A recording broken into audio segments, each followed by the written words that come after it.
Hey everyone, welcome to Crushing Classical, redefining a thriving classical music career. I'm Tracy Friedlander, welcoming you to Hot Seat number 5, Part 1, the social media woes of an emerging classical music activist. Kyle Walker is in the hot seat. He's on the show today to work through creating a unique career as both a pianist and an activist. Kyle is passionate about classical musicians using their performances as a medium for forwarding important issues that we are currently dealing with around the world. Things like racism, diversity, politics, and the like. Much of the discussion centers around how to view and use social media to build an audience as well as relate to your audience. I hope you see value in applying this advice as you build your own presence online. Before we begin, a couple of quick things. Please join the conversation at facebook.com/crushingclassical as well as Crushing Classical on Instagram. If you love our content, it would mean the world to us for you to comment and share it with your classical musician friends and colleagues. Let's get started. Hey Eileen, hey Kyle, welcome to the hot seat. Hey there. Hello. Hey. All right, cool. So I'll take it away. Kyle, so welcome to the call. So the first thing I would love for you to do is if you can just tell, the audience doesn't know who you are. And actually, I'm meeting you for the first time as well. So tell us who you are, kind of your path up to this point. Just kind of give us a synopsis of where you've come from and what you're trying to do right now. It would just be really good to get a picture of that. Sure. Well, thanks so much for having me on. Sure. My name is Kyle, and I'm a pianist. I live in New York City. And I grew up in North Carolina. I went to a couple schools down there, North Carolina School of the Arts, and then I went to East Carolina University. And then I came up to New York for my master's at Mannes College, the new school for music.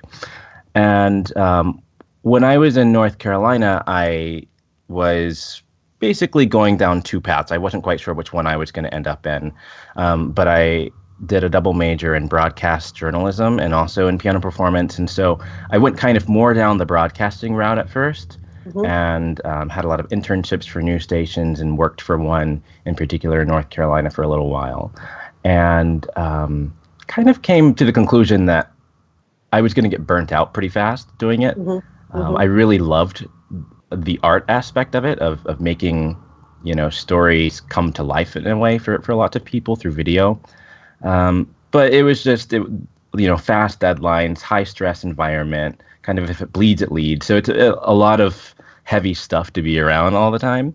If it bleeds, it leads. That's hysterical. which is so true, though. I'm totally stealing that. Yeah, well, that's this thing that, people admit to it who work in the news, that it's so true, if it bleeds, it leads. So I decided I still like a lot of aspects about that. I still like video production. So I'm still going to continue to do that, but I want to be known firstly as a pianist. And so as I moved to New York, I became a lot more involved in issues outside of music, having come from kind of a news background. So my focus really is a lot about social justice issues and being an activist musician, meaning a lot of times classical musicians tend to take kind of like a neutral stance on topics. And I think that you see pop musicians all the time that are taking, one side of a really important issue. And I see no reason as a classical musician that I can't do that. And so in my solo programs, that's what I tend to do.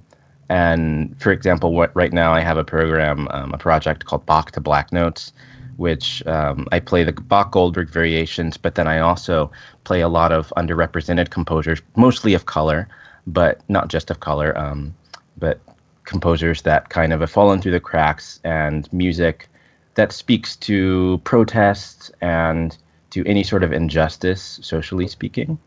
So that for me is like the core of being an artist. It's being a reflection of the world that we're living in right now. And I have all these great thoughts in my head, but the problem is that, you have to communicate these thoughts, and the way to do that these days is through social media. Yep.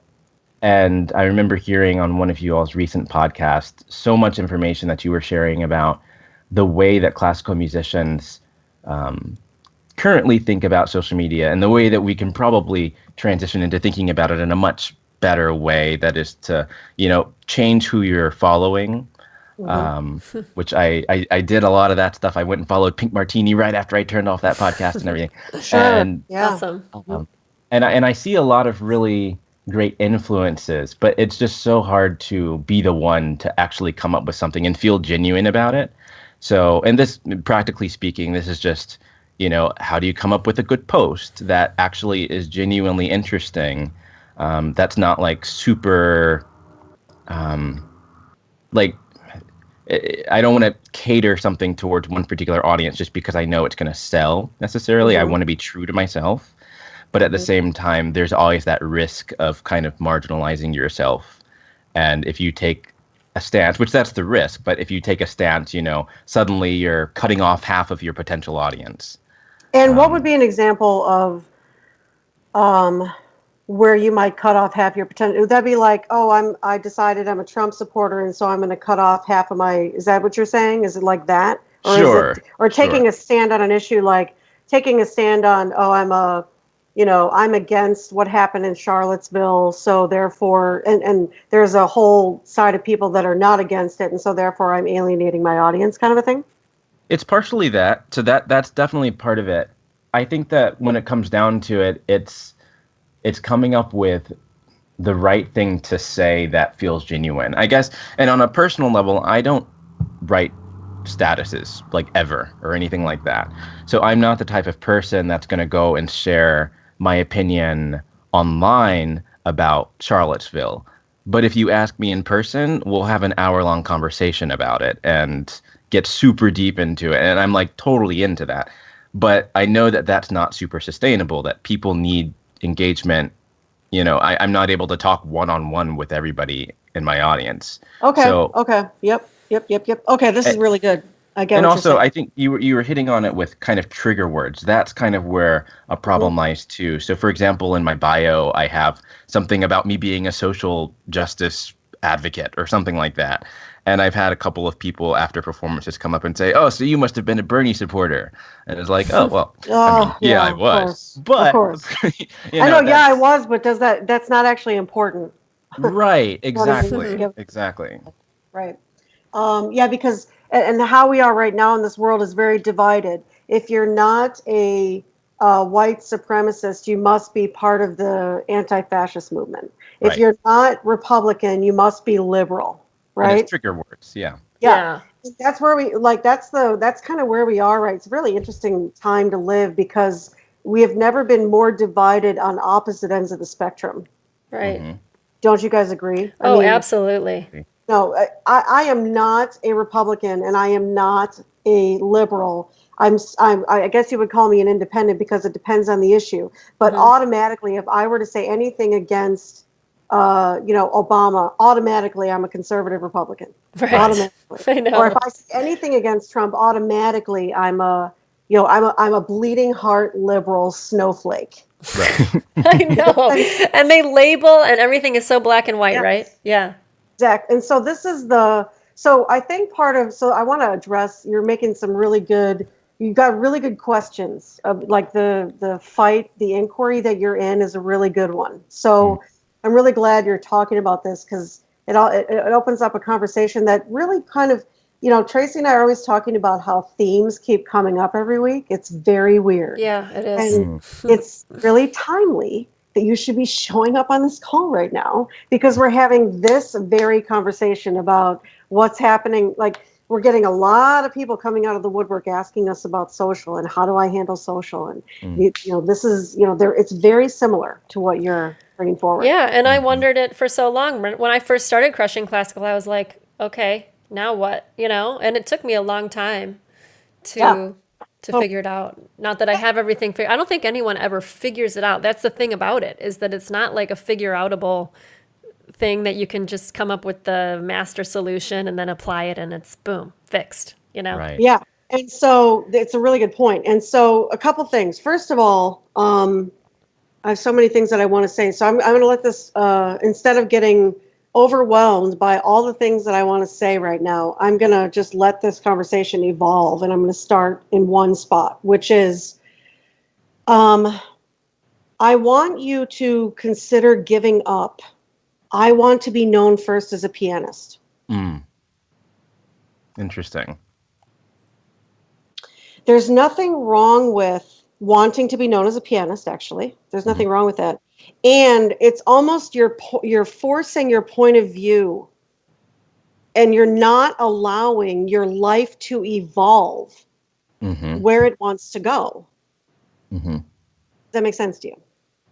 Yeah, absolutely. And I think that one of the problems that I face also is that, I mean, we all have our bubbles, and in my bubble, I was just talking to a group that I'm a part of, a chamber group that I'm a part of with this last night, is that we are all in this bubble of musicians, artists. How do we get outside of that bubble, first of all? But also, the risk is, I guess, it kind of maybe it comes down to what getting over what people think of you, because my fear is that I don't want to be seen as a person that always puts the music second. I still am a firm believer that the music is first, but I think that there's a strong connection between music and reality, like the world that we're living in. Well, let me ask you a question. Why does anything have to be first, second, or third? It's just about the look. Okay, I don't know. Okay. Let me throw something out there. Okay. Mm-hmm. So you're married, right? And do you have any children? No. Okay. So right now, and Tracy, you can absolutely join this conversation because this is part of, you've lived it. So when you guys are married right now, Kyle, you and your wife, you're married. What's your wife's first name? Catherine. Catherine. So Kyle and Catherine are married. And right now, Catherine is a music teacher and Kyle is a pianist / activist, if you will. Sure. And right now, so would you say the priority in your life right now is? As a married couple, what's your priority? Like if you had to name, like 1 to 3 priorities that you have, what are they? And are you speaking like together as a couple, what our priorities basically are? Yeah, I mean, basically. Mm-hmm. Yeah. Well, I should revise one part of what I was saying, just about Catherine, is that she's a violinist, and I think she actually feels similar to me in that she wants to be known. I know it's not necessarily the first, second, third thing, but she wants to be known as a violinist, not a music teacher. Not okay, that there's that's anything fine. wrong. I got that. That's fine. That's cool. So I think but that. Tell me, so what are your 3 priorities? Like what? Like, and by the way, you might have just one priority right now, but what are your 1 to 3 priorities? And then Tracy, I want you to answer the same question, but I'm going to have Kyle answer first. Okay. Okay. I think that it's the first priority. Keep it simple. 3 words, just 3 words. 1 word, 2 word, 3 word. That's it. Just 3 words. Ooh, and I don't care what order they're in, but your top 3. Your top 3. Oh, geez. 1 word. Can it be like a phrase? Okay.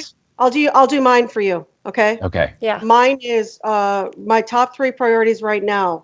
Crushing classical, health and fitness. They're combined, like food and exercise, and moving. Like I'm actually going to be moving from where I am right now. Those are my top 3. Those are the 3 things that I'm focused on right now. Those are the 3 priorities. The top 3. There's other priorities, but those are the top 3 in my life. What are yours? I would say the first one is activism. Okay. The second one is,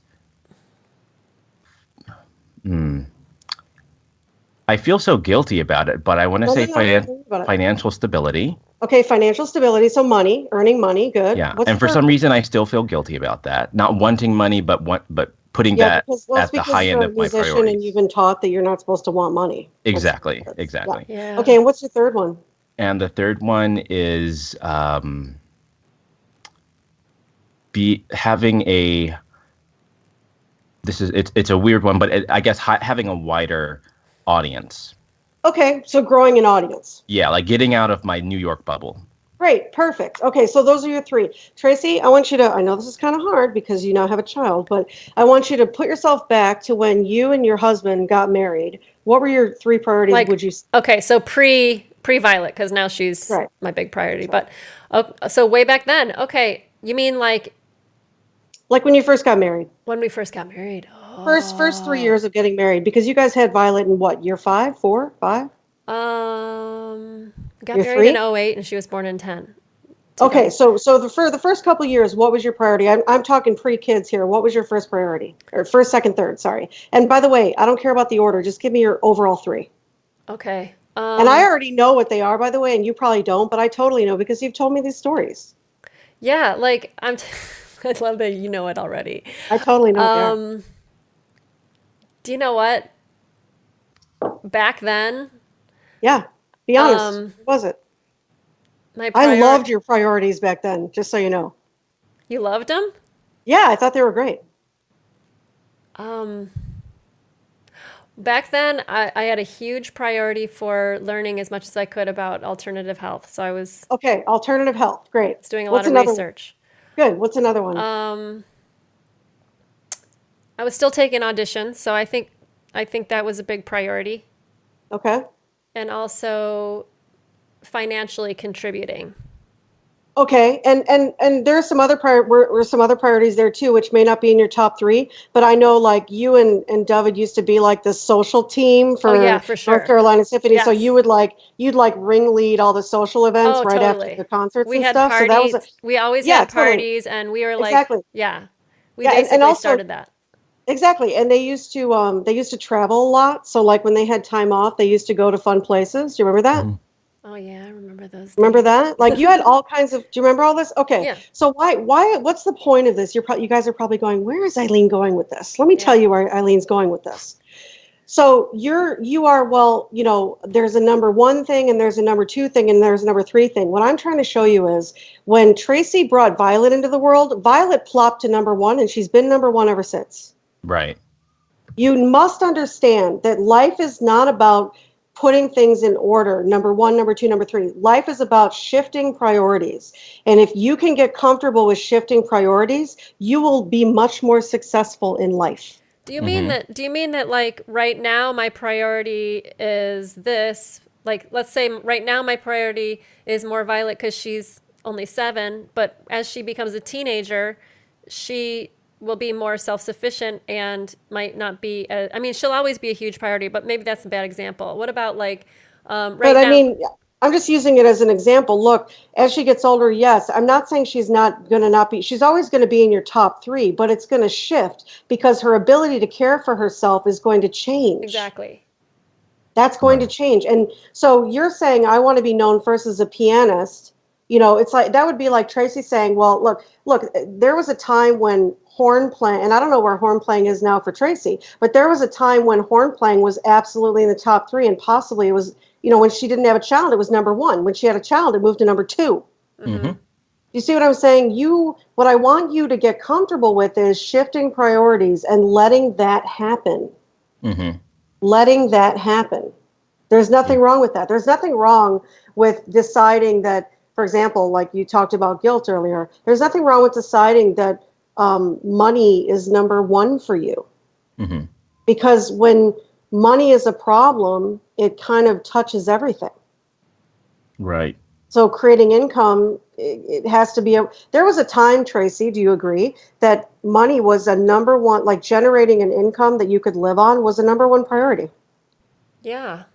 Yes, it was. And then there was another time when, you decided when money got handled on some level, and then you could relax a little bit and go, okay, now I can look for my husband because I know I want to get married and have a child. So that became a priority. Do you agree? Absolutely. Yeah. You guys got to get all this. You got to get shifting priorities. And that's the same thing here. So you're playing this little game with yourself, Kyle, right now that you're never going to win, Hmm. which is what's first, what's second, what should be first, what should be second. No, there's just priorities. And everybody should have 3 or 4 priorities. I mean, ideally, 3 or 4 priorities that they're working on, and they shift. They Hmm. shift, and they shift daily sometimes. Mm-hmm. Sure. They shift weekly.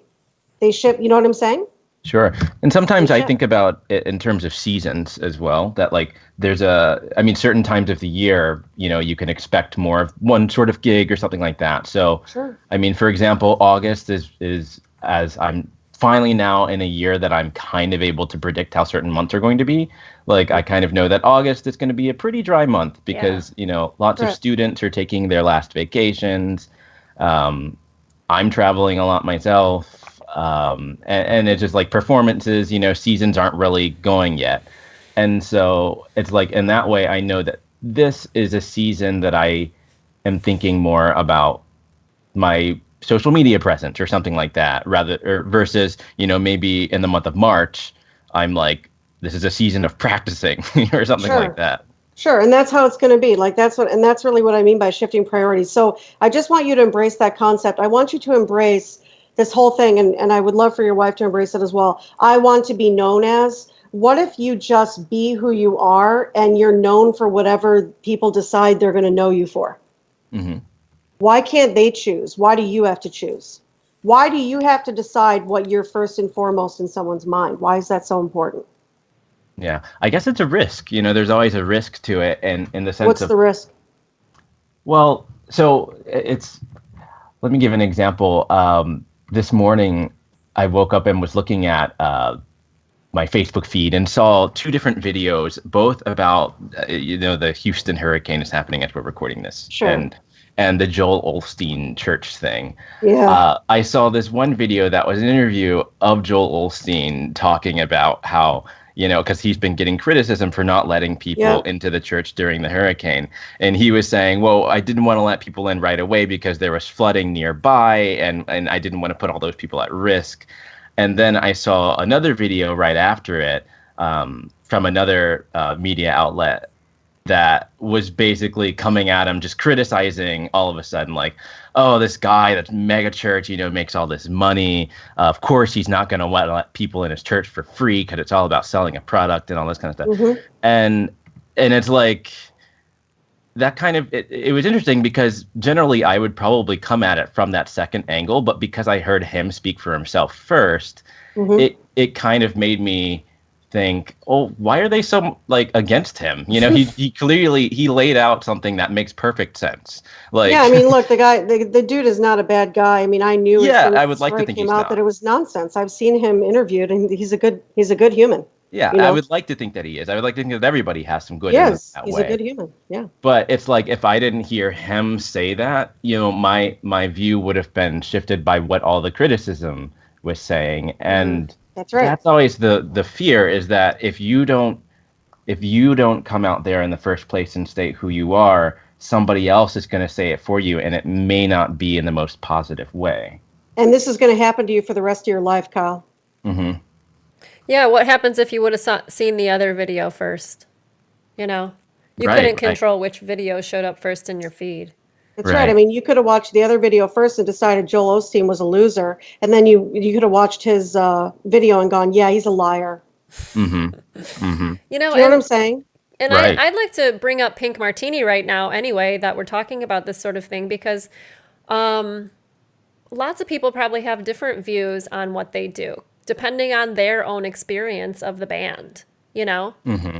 Like some people might go, oh, it's super fun. It's a party. I did a conga line at the end. It was really fun. And someone like me might say, I love how they're so intricately weave classical music into their music without people even realizing it. Sometimes I think Thomas is like a genius arranger and pianist. But someone might not even go there because they're not a musician, and they might just love it for whatever reason, that they like it. They had fun. Sure. And it probably runs the gamut, the whole entire spectrum of what people would like them for, So Sure. what you're struggling with, Kyle, is you want to control perception, and you can't do that. Right. I've got bad news for you, Holmes. You cannot control perception. You cannot. Right. And that's what I'm trying to get you to let go of. Yeah, and that's the dilemma, though, is like, so it's not a dilemma, it's a choice. Let me just be really clear. No, please hear me, okay? It is not a dilemma. You're just having it be a dilemma. Mm-hmm. I'm going to repeat that. It is not a dilemma. You are having it be a dilemma.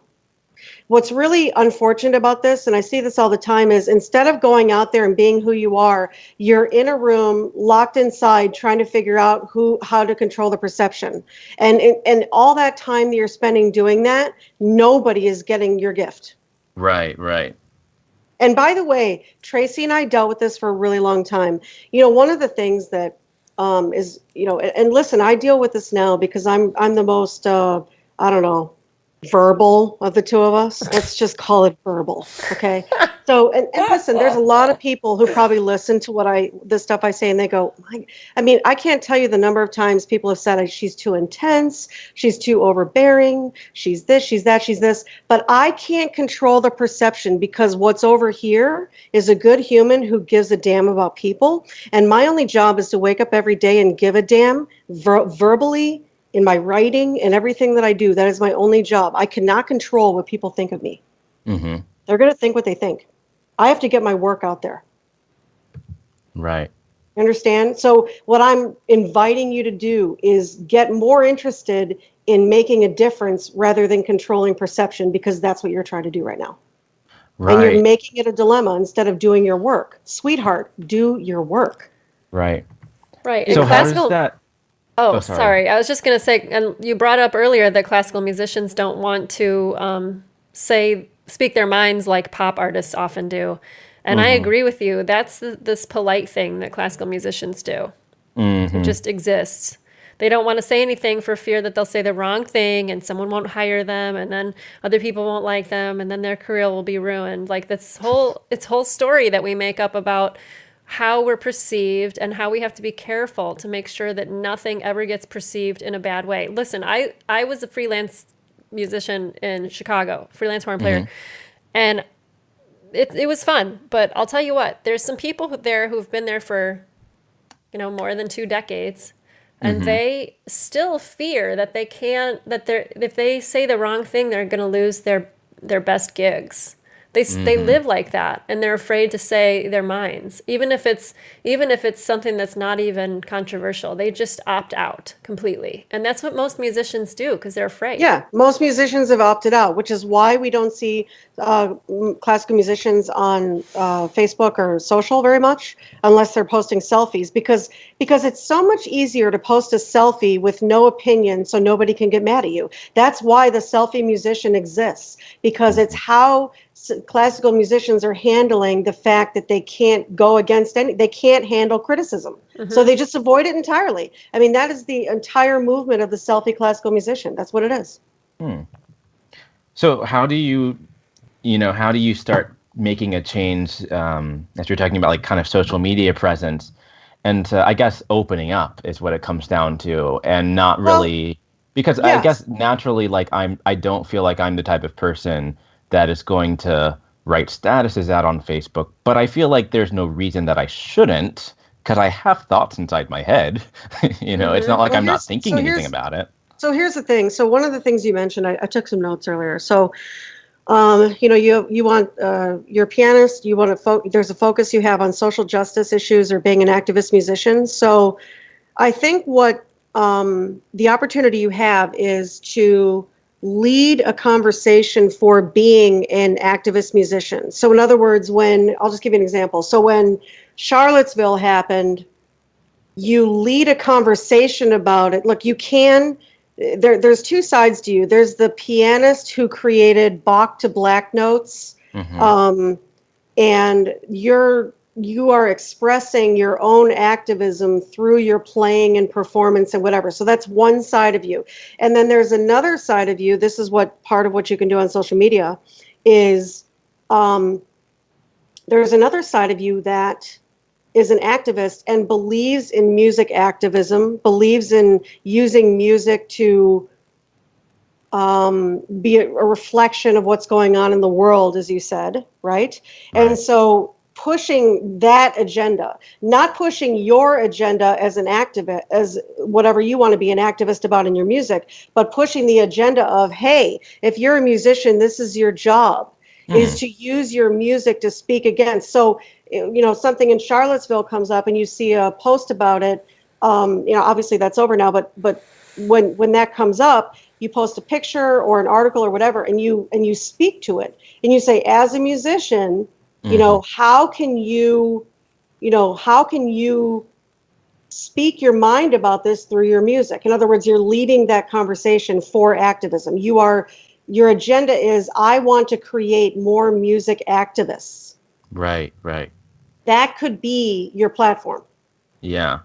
So it kind of changes who the engagement is with, because I think one of the things that goes around, in classical musicians' conversations about social media is how do we get out of our music bubble, and how do we grow the audience with normal people that aren't surrounded by music all the time or whatever it may be. There's a lot of people who would be very interested in, listen, I don't know I don't know as much about Pink Martini as Tracy knows about Pink Martini, but there is a story and there's a storyline that they have, and Do you know people what? who follow them. I have to interject about that. Pink Martini started as activists, and I think they still do some of that, but that's how they started.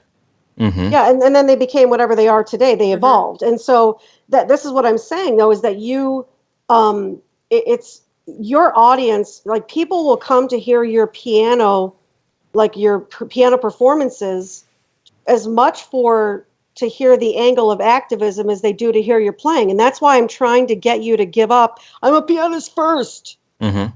Knock it off. You're not. Why can't you be both? And why can't you represent both? Because you're going to draw two audiences. You're going to draw the listeners who are like, this is so cool that this guy is doing activism and he's employing it in his performances. I want to go hear that because I'm an activist too. Like they identify with who you are as an activist. And then there's going to be classical musicians who are going to go, this guy is awesome. Like he's doing something really unique. Sure. That, hasn't, I want to learn how to do that too. And so they're going to follow you for that. You can create two audiences in the same, on the same page, in the same profile. You absolutely can do that. Yeah. You just have to be clear about that's what you are. And then but you have to understand your starting point in order to post, in order to know what to post. That's why I'm saying this. You have to understand what's the conversation you're leading. You have to be clear what that is and lead it. That's the only place you can know what to post is if you know where you're leading from. Right. So what are you getting? Interesting. So I'm getting a lot of things from this. And I think one thing that I want to kind of bring up also is in the podcast that I remember you all talking about more about social media stuff with classical musicians, what tendencies are. I think you were bringing up the kind of the millennial selfie kind of thing. Yes. And I know you had said at one point that you don't think that like practice videos, that sort of thing, are very effective. They're not. The problem Nobody is cares. that I guess what it sounds like you're getting at is that you have to be okay with catering towards two different audiences. You don't have to be. I'm saying that I'm saying that your opportunity right now is two audiences. Yeah, which I agree with. And I think that right now, like just looking at my fan page, for example, the posts that are most successful as of right now are unfortunately those practice kinds of videos. But I think what I'm getting from you is that aside from that, because I think that those videos are catering towards like people, like audience members that aren't musicians, people that I've met, or people that that followed me as I was growing up and that kind of thing. Yeah, I mean, you're not, let's be clear. Right now, if I looked at your page right now, which I haven't, but if I looked at your page right now, I can guarantee you one thing. I could guarantee that I will tell you that you are not leading a conversation right now. Right. And so I'm not engaging in that part of the audience. So I think it sounds like what you're saying is, aside from the videos that I am posting that are getting a lot of traction from one audience, that I could also simultaneously be starting up more engagement from even musicians themselves. Yeah. Absolutely. I'm sure lots of musicians feel the same way. They want to be able to be vocal, but they're not sure how. They're not sure how. I mean, it's their biggest fear. I mean, if you can teach people how to be vocal, they would be, everybody wants to find their voice, including you. Everybody wants to find their voice, and they don't know how to do that, and they're afraid to offend and all of that. If you can begin a conversation about that, that would be great. And I'm gonna flat out tell you, I encourage you to stop posting practice videos as soon as possible. I don't care how much engagement you got from it; it will go nowhere. That is not leading a conversation at all. At all. You will look. Everybody wants to know, and you're on this call too, asking, Eileen, I want to make a difference. I want to get a following. I want to get an audience. Let me just tell you, there is no power at all in posting selfies and in posting practice videos. Nobody cares. They look at you for 3 seconds and they're moving on to the next sexy thing. And I promise you, practice videos, not the next sexy thing. Mm-hmm. You will find success if you are willing to step up and lead a conversation. That is the only time you will find it. Yeah. You will never find it before that. Yeah, and there's not probably a conversation going on underneath that video, right? There's not people jumping in and talking about it. They're just like thumbs up or that sounds good or that's sure. You know. And I think maybe it's practicality wise, it's a consistency thing. You know, like I may have something to say, for instance, about Charlottesville, but I can't necessarily, or at least right now, I don't feel like I could make a new post about that sort of thing every single day of the week, or even like 2 times a week. Whereas like in the meantime, you know, between big events that are happening in the world or something like that, like I feel like I can fill out those gaps with something else. And unfortunately right now. What if you filled it out with finding out more about you, who you are? You know, you're probably worried that, you know, the story of how you became an activist. Yeah, because like I get it. There's a story there. You didn't come out of your mom's womb and you were an activist. That did not happen. Mm-hmm. Right. And I know that because I came out of my mom's womb and I'm not an activist. Mm-hmm. Do you understand? Like you didn't come out that way. There were defining events that turned you into that. Do you know how interesting that is? People would love to hear that story. Yeah. And maybe they'll find a connection with that somehow, like either they're fascinated by it or they're connected with it because they too feel the same way that you do. And I get that you wouldn't want to constantly be like, oh, the world is terrible. Look what happened in Charlottesville. Oh, now there's a hurricane. Like, you know, it won't work. You don't want to, you have to mix up the post. You can't, because that's pretty dark. I mean, it's just reality, of course. But when you get to say, oh, who is this person? Oh, you're a pianist and you went to school to be a broadcast journalist and you worked in that field. Like that's fascinating. That's kind of interesting. Yeah. Even that's kind of interesting. Cool. Like the fact that you switched from broadcast journalism, which quote unquote presumably would make more money, and decided to be a musician. That's a pretty unusual choice. Like you're actually not highlighting what's interesting about you. Mm-hmm. Which is a missing. I think it would be great if you actually did that. If you highlighted what's interesting about you. Also, there's a lifestyle that you have. So, you know, and I don't know how you live your life right now, but there's a story or there's a takeaway in everything that happens. You know, all those situations that you're in. I promise you, there's no takeaway in the fact that you practiced, you know, whatever sonata on video the other day. There's no takeaway in that. So it's more about, you know, finding your voice through your messaging, telling a story. People love stories, little tidbits. I mean, Tracy's doing this on Crushing Classical right now, like, and on her personal profile, she's starting to tell some stories. And so she's finding her, you know, she's got many, many good stories, little anecdotes, you know, stuff that happened when she was in Beijing, you know, stuff that happened when she was in Chicago, all these different places that she's been. And so, and it's just little anecdotes, and people love because they learn about you. That's really what they want to know. They want to know the human. The thing about classical musicians, I think where the mistake is they think everybody wants to know about their playing. No. Right. Wrong. Not true. They actually want to know about the human. Right. That's what they want to know. That's part of what makes Pink Martini so interesting. Yes, is exactly. To find out about the humans. And that's what's, I think, wrong with all marketing for all orchestras, because you're just getting this marketing like, here's this big group of people. You don't get to learn about them, or it's not coming from them even. So it's like they're missing the point. Like I was telling somebody else recently, when we were talking about social media, and Eileen, I think you can attest to this, that nowadays people respond differently to messaging that they get through the internet and even commercials on TV and everything else. Like we've all evolved because, you know, an ad in the magazine isn't going to do the same thing as it did 50 years ago. So now people are more interested in the humans behind what the project is. They want to know more. They want to feel a sense of personal connection. And social media is the way that they're doing that. Sure. And also, oh, sorry. Go ahead. No, I was just gonna kind of interject and say, like, practically speaking, can you help me figure out like more like good examples of what that could look like? So, for example, like I have tons of pictures and things on my phone that may, like, for example, I just got back from Australia a couple weeks ago and was on tour there with a group that I play with, and have all these pictures that I'm sure I could come up with really, funny stories or engaging stories. But because like that was in the past, are those still opportunities to share? Maybe is that an example of what you're saying? Like, is shareable story wise, like something that happened a year ago?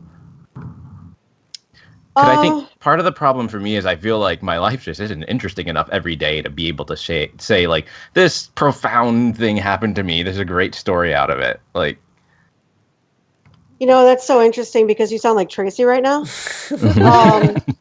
That's exactly what Tracy would say. Because I can't tell you how many times she said to me, Eileen, my life is just not that interesting. And I'm like, see, that's what you don't understand. Right. It's hard not to figure about, out. this is what you guys don't get. It's not about your life. People are not interested in your life. They're interested in your life as it relates to theirs. That's the key. That's the key. They are interested in your life as it relates to theirs. So, let's use an example. Let's use a real life example. So I know you went to Australia. So, first of all, why did you go to Australia? You were on tour? Yes. Okay. What one or two things did you take away from going on that trip yourself? Normally when you go on a big trip like that, because it's, you got to go over the pond and it's a long flight and you got to be over there for a while. You know what I mean? Like you got to be there for a while because it's far away. And then you come back and your perspective changes, right? Yeah, for sure. So what did you get out of that trip? I mean, if you could do, give me a couple of things that you got out of going on that trip. Yeah. Number one, being the only Black person. If you don't know, I'm Black. I know that, but thank you for telling me. Yeah.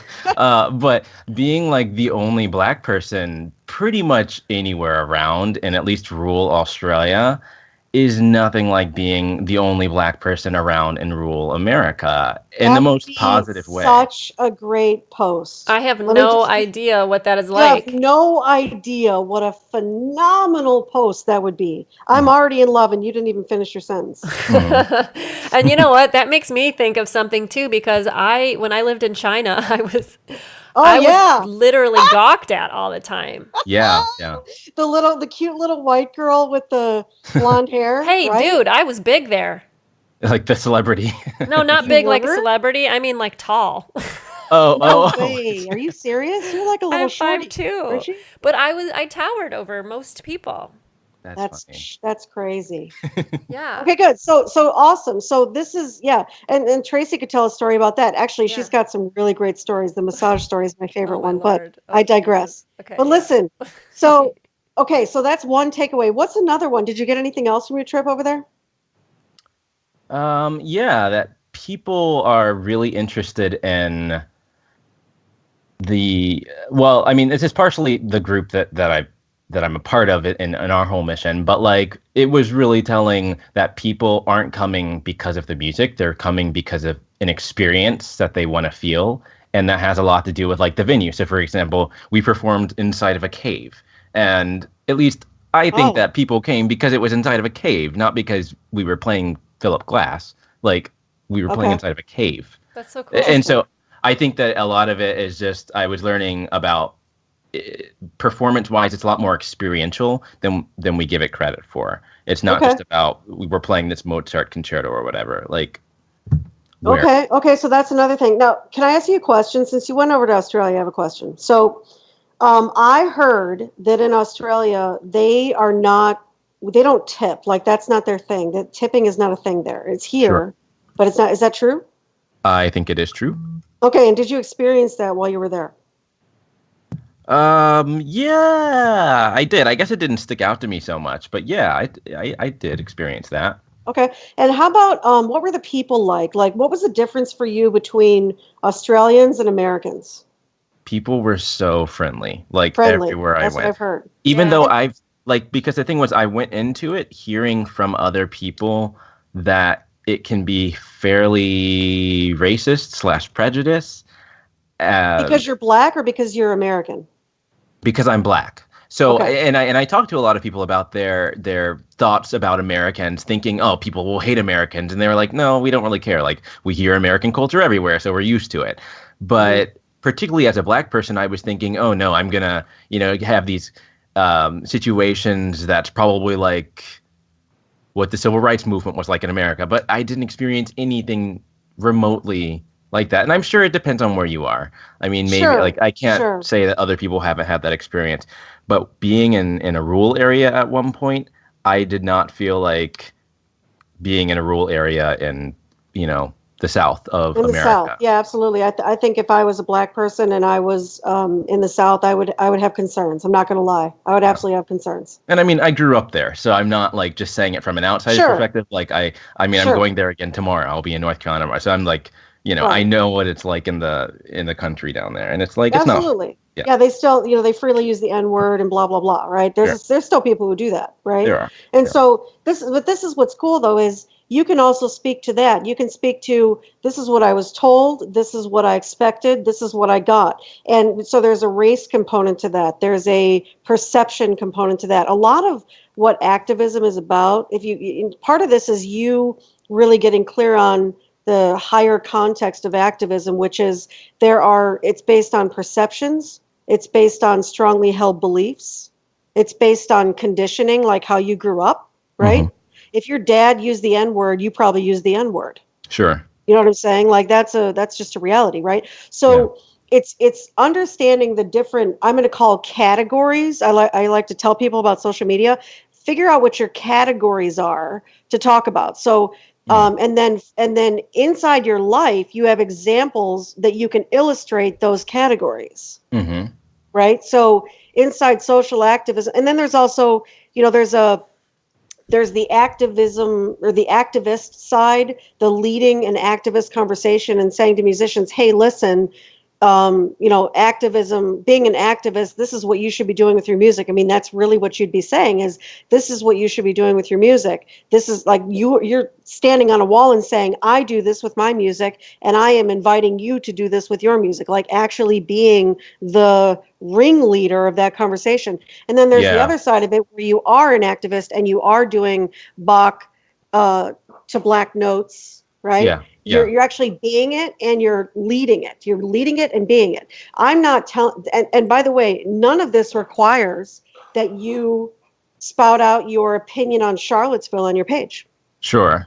I don't know if you realize that. That's It the doesn't most require interesting that. part, I think. That's Yeah. really, That is. Because that's it the doesn't dilemma actually for me. require you, because if you're leading a conversation, your opinion doesn't matter. Your Right. only opinion is you should be doing this too.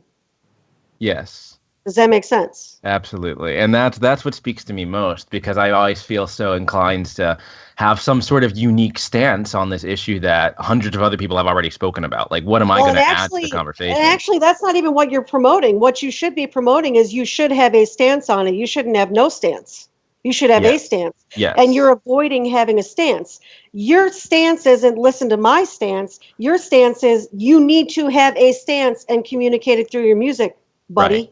Right. That was part 1 of Kyle Walker's Hot Seat. Make sure you tune in next week for part 2 of this episode. See you there.